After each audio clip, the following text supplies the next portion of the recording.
Panty underwear भन्छ। फेरि यो मेरो आफै युज गरेर ल्याएको होइन, यो नयाँ हो, मेरो ल्याएको होइन है। फेरि यो नयाँ हो, तर लाउन चाहिँ अब मै लगाउँछु यो है। ठिक हुन्छ होला त मलाई? ठिक हुन्छ जस्तो लाग्छ? ठिक हुन्छ मलाई है, हेर्दा मात्रै मोटी हो तर मलाई ठिक हुन्छ ल। अनि अर्को हातमा मेरो के छ? प्याड छ। अब म यसलाई कसरी प्रयोग गर्ने भनेर सिकाउँछु है त। हामीले यो पेन्टी लगाएको हुन्छौँ प्याड। अब यो हाम्रो स्कुलमा वितरण हुने प्याड हो किन भन त? हो। अब यसलाई पहिला के गर्ने? ओपन गर्ने। ओपन गर्दाखेरि हामीलाई जहाँबाट ओपन गर्दा पनि हुन्छ है त, यतापट्टि उतापट्टि। यहाँनिर कतिवटा छ त? जम्मा 8वटा छ है, 8वटा छ। अब एउटा निकाल्ने है। अब एउटा निकालिसकेपछि हेर, अब यो पनि फेरि के गर्ने? खोल्ने। अब यो खोलिसके पछाडि यसलाई के गर्ने? यस्तो गरेर उठाइदिने हो? यसलाई एकछिन राख्ने साइडमै हो किन?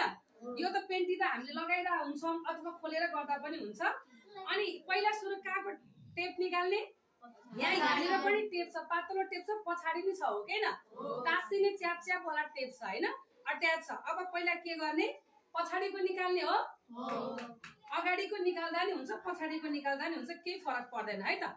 यो पनि राख्ने अनि पछाडिको नि के गर्ने? यसरी निकाल्ने। अब हेर प्याड यस्तो देखिन्छ हो किन? यस्तो देखिन्छ हैन प्याड? अब यसलाई के गर्ने? कतिलाई त के हुँदैछ नि त्यो उक्काउनै थाहा हुँदैन रहेछ। त्यो उक्काउने छ भन्ने पनि थाहा हुँदैन रहेछ के? मैले थाहा पाएको छु हो किन भन त? नउक्काइकन नै यसरी राख्दाखेरि के हुन्छ त? प्याड यताउति हल्लिएर प्याड के हुन्छ? ब्लड चाहिँ अन्तबाट लिकेज हुन जान्छ हैन। यो राखेको किनभने यसले पेन्टीलाई राम्रोसँग चाहिँ के त समाओस् भन्नको लागि हो है। ल हेर, अनि अब यो पेन्टीमा के गर्ने त? यसलाई यो छ नि यो भाग, यो भागमा चाहिँ हामीले के गर्ने? यसलाई बीचमा पर्ने गरेर राम्रोसँग यसरी राख्ने।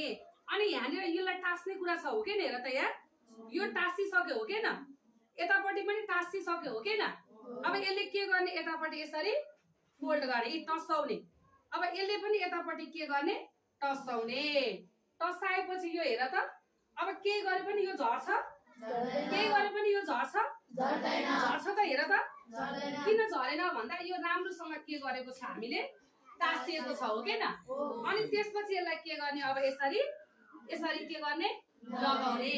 अनि लगाइसके पछाडि अब यो के गर्छ? यो हाम्रो बीचमा गएर बस्छ। यसरी लगाउने अनि ठ्याक्क हाम्रो योनीको प्वाल चाहिँ यही साइडमा बस्छ हो किन? अनि ब्लिडिङ हुँदाखेरि चाहिँ ब्लड चाहिँ यहाँ सबै यहाँनिर झर्छ र यसले चाहिँ त्यो ब्लडलाई चाहिँ भित्र अब्जर्भ गर्छ के हो किन?